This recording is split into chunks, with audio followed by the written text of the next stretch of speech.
Look, Citizens United is just the most recent stop in a long run of cases extending corporate civil rights. Perhaps the right to vote, the corporate right to bear arms, and corporate religion, as in Nikeism, Microsoftianity, and the Bank of America Church of the Mortgage Redeemer, are just over the constitutional horizon. But before we all work ourselves into a storm the Bastille lather, let us pause and look around and look at ourselves. Corporations are often as small and as local as they are large and multinational. They're like the zombie armies of the undead. They are here, they are everywhere, and they are sitting right next to you. Chances are very good that your neighborhood store is a corporation, as is your local restaurant, as is the local hardware store and the local auto repair shop down the street. Moreover, most large-scale projects in the United States occur in part because the entrepreneurs can undertake them as corporations.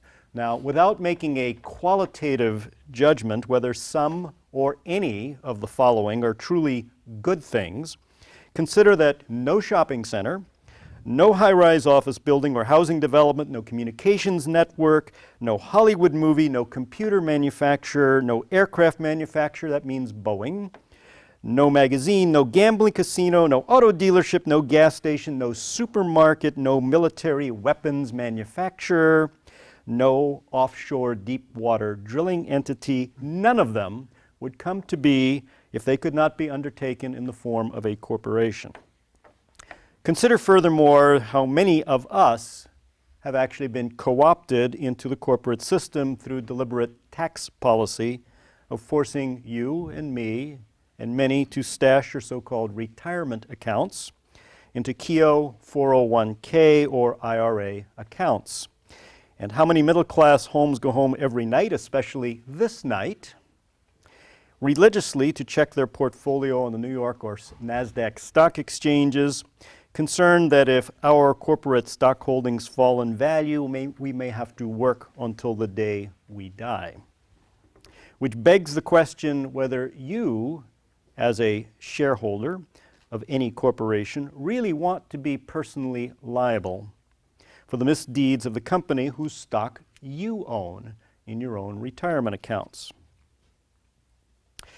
It's a question of whether you really want your companies that you own to spend more on eleemosynary activities and less on pumping up the value of your retirement account.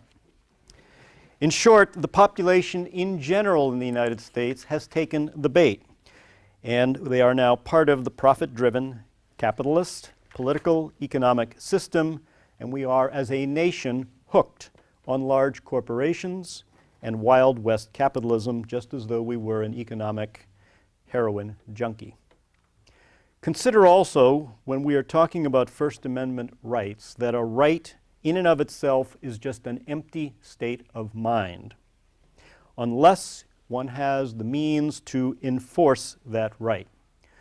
Thus, if a mere pipsqueak person chooses to enforce his or her constitutional rights in a court of law, one first needs to have the proverbial good case, and then find a lawyer who will either take your case on a pro bono basis, which means at no charge, or you need to have sufficient money to hire counsel for the long and arduous and expensive journey that will take you through the court system.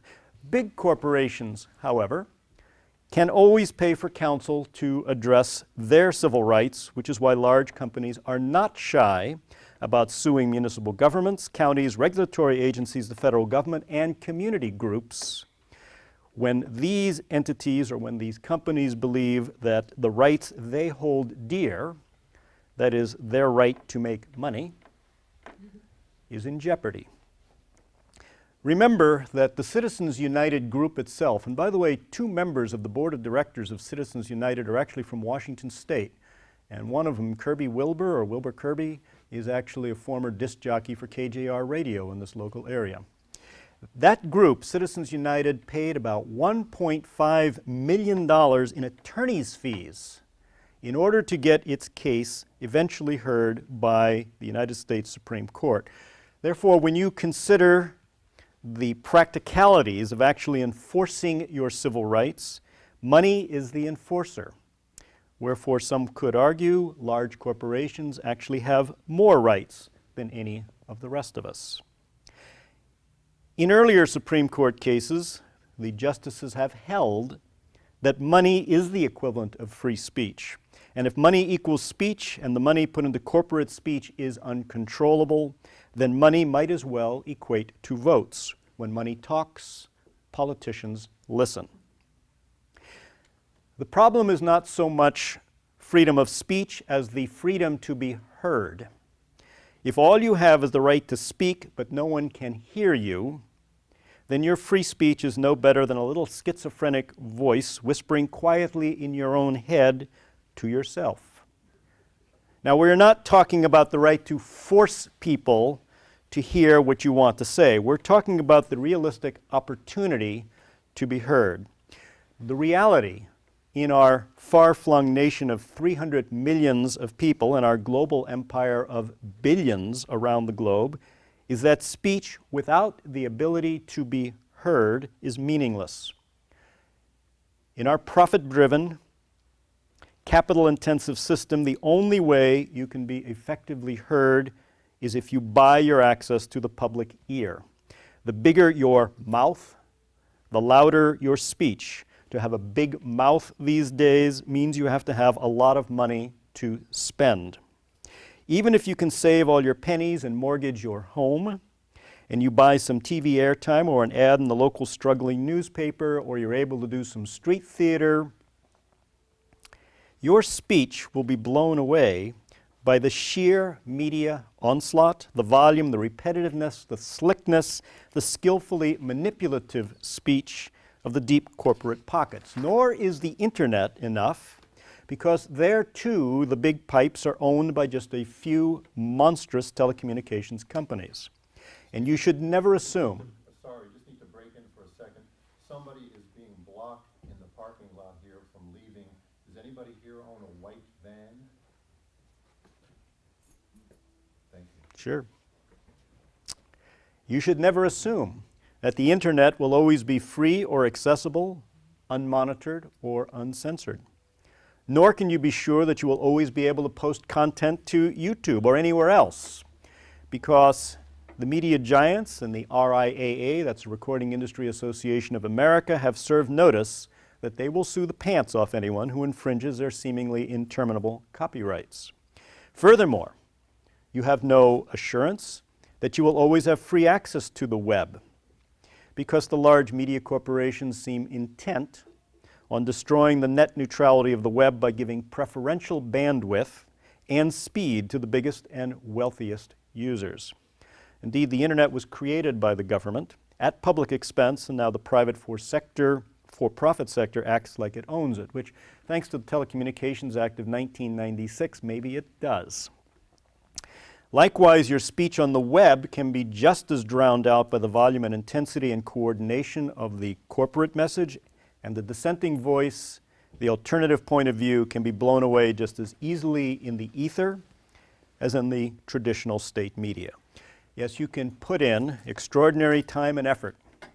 You can organize a few hundred of your friends to stage a demonstration for which you will be required to obtain a permit for some weekend afternoon where no one will see you and no media will give you more than 30 seconds coverage, and where, if you are lucky, you will not be enclosed in a razor wire free speech zone.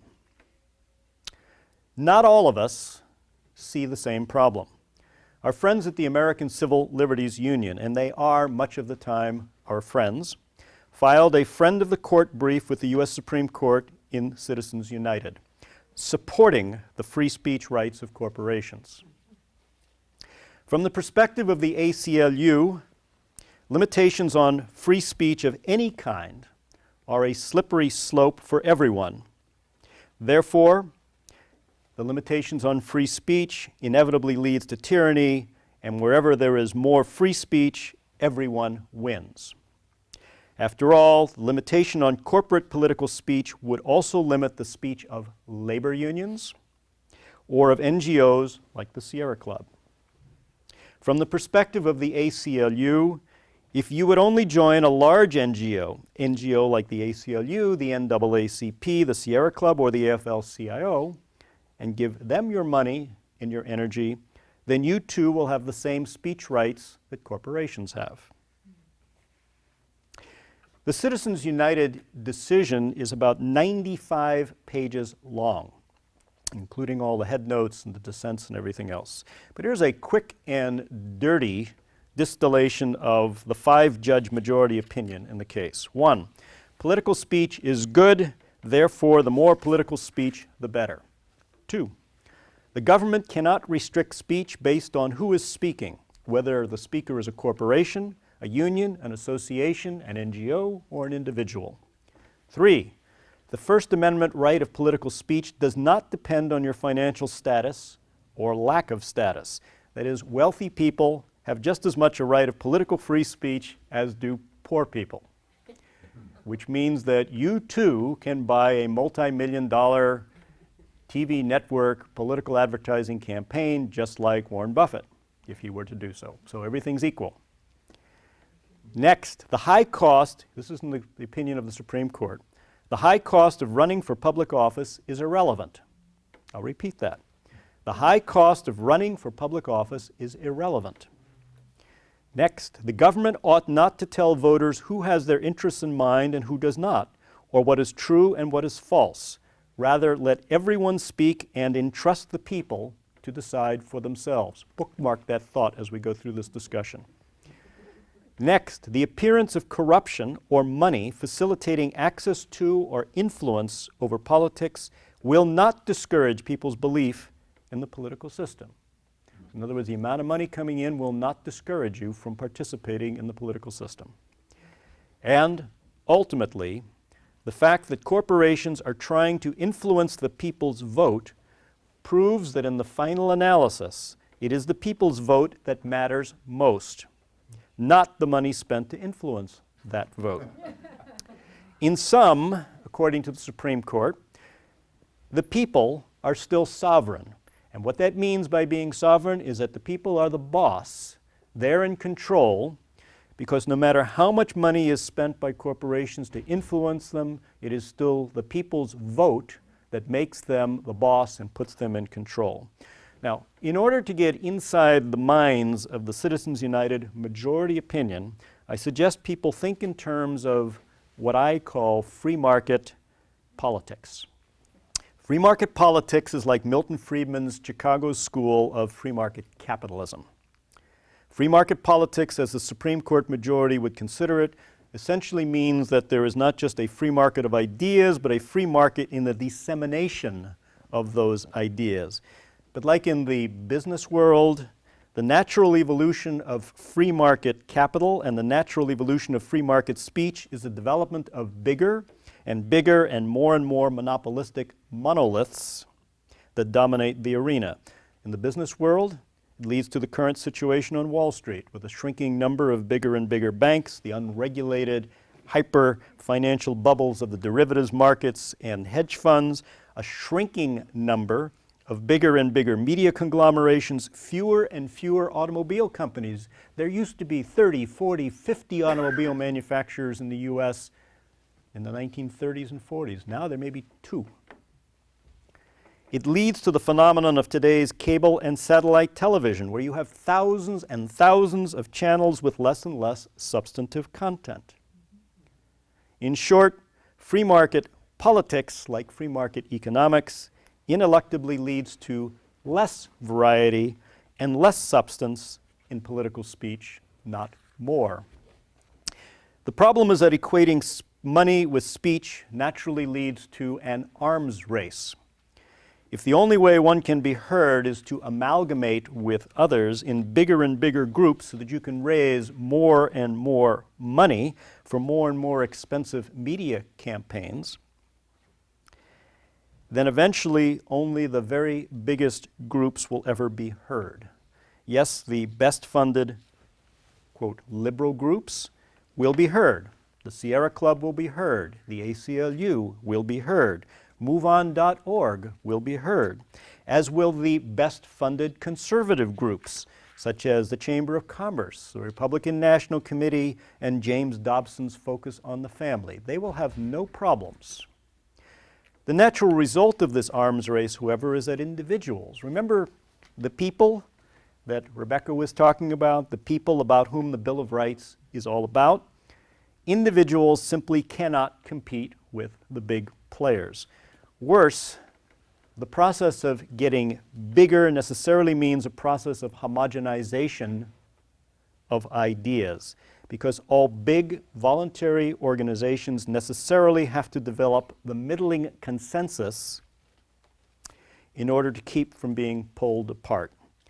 This inevitably leads to the self-censorship of the non-consensus points of view, and in addition, it also leads to a process where, unlike consensus, where you need to have consensus to get things done, in free speech, what you want to have is the ability to hear the minority point of view as well as the majority point of view. In short, the process of homogenizing speech by forcing people to only speak in large, well-funded groups is a surefire way to shrink the political dialogue to the point of antiseptic but politically irrelevant cocktail conversation. Let us consider a more fundamental point.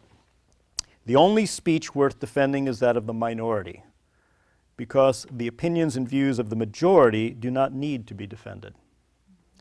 The process of consensus building within any organization is necessarily the process of constructing a majority opinion.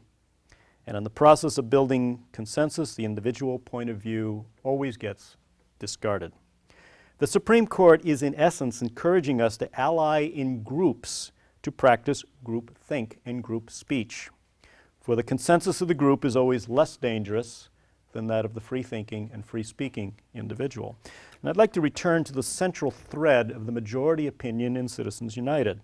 The U.S. Supreme Court, in a sense, is tweaking our noses with our own platitudes and notions of democracy. You say the people are sovereign. You say we're the boss.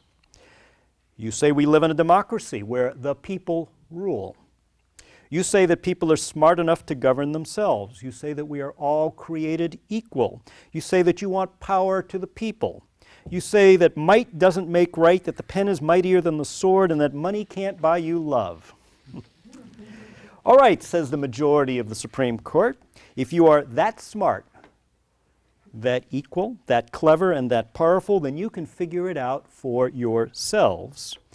What is true and false, good and bad, naughty and nice, and you do not need a meddlesome, paternalistic government to protect you from big, bad corporations. And that, in essence, is what the Supreme Court is saying. Caveat emptor, or caveat votor, says the majority of the Supreme Court, as it piles on the bromides of free market democracy. Let the voter beware. On the face of it, this is a noble thought. But the reality is that some referee has to be able to blow the whistle when a foul has been committed, or the game will be nothing more than like TV wrestling, with the strong beating up on the weak. Essentially, the Supreme Court is dissing the Ralph Nader philosophy that it is wrong for corporations to suborn the public interest by ubiquitous advertising, sexy product packaging, and slick marketing campaigns. The majority of the Supreme Court is saying, in a manner of speaking, that when it comes to political speech, it is not the government's business to prevent GM from selling a Corvair that flips over at 35 miles an hour, or to tell Toyota not to sell a car that accelerates to highway speeds on its own. And it is especially not the government's business to protect you from the excesses of corporate political propaganda. The Supreme Court majority holds that the very fact corporations spend so much money trying to influence the people's vote proves that our vote is what really matters. But viewed through the other end of the telescope, corporations spend so much money trying to influence your vote precisely because they know that it works. You have only to look at what happened during the recent debacle about health care reform to understand how effective is the power of money applied to political processes and the manipulation of public opinion. To understand how well they understand how to manipulate us, you have only to look at how easily Madison Avenue has persuaded us to buy what we don't want, what we don't need, and what we cannot afford. The institutions of many states, Inquisition Spain, Stalin's USSR, Hitler's Third Reich, the military-industrial institutions of our own Bush-Obama continuum. How easily they have been able to break strong men's and women's wills, twist their minds, persuade them to confess the most improbable crimes, persuade people that less is more, war is peace, that freedom is slavery, ignorance is strength, because we have all been caused to seek succor and comfort from fear and the smothering embrace of the security state. The real issue posed by the Supreme Court's somewhat ironic commentary is, what does it mean to be sovereign? What does it mean to be the boss? Are the people sovereign? Are you? Am I? To be sovereign means to be independent and unlimited by any other authority. Do the majority of people even want to be sovereign? In light of what you believe about the majority of Americans, do you want the people to be sovereign? What does this say about democracy? What does it say about majority rule? During the American War of Independence, and I call it the War of Independence because it was not a revolution, not even a majority of the colonials at that time favored independence. The majority were either apolitical, apathetic, or they were Tories who favored remaining loyal British colonies. In short, they were like a majority of our own society today. Socially conservative, interested in preserving their own material best interests, and wary of change.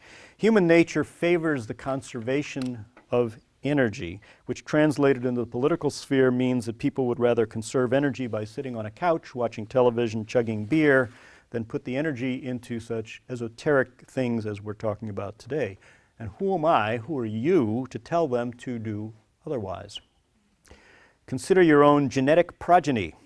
It makes for a more evolutionary, sensible strategy to keep your head low in your foxhole than to demand liberty or death, for history proves that you are far more likely to achieve the latter than the former. So long as people have their jobs, meaningless though they might be, their job-related health care benefits, their mortgage-encumbered homesteads, their barbecues, their video games, their drugs of choice, their big screen TVs, their 401ks, the possibility that their children might have a chance to go to college and advance themselves a little up the social ladder, then the bulk of the people, if not necessarily content, will not rebel. It won't be like Greece. Then why should they care whether they are or are not sovereign? Why should they care whether some multinational corporations or gangs of corporations runs their lives?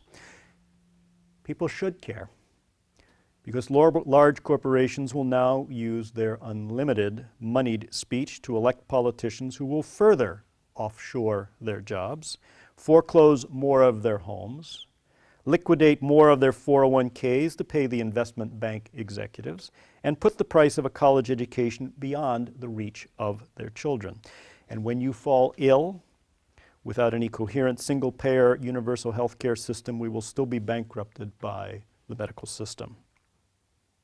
Indeed, with only limited moneyed speech, they've already done most of these things.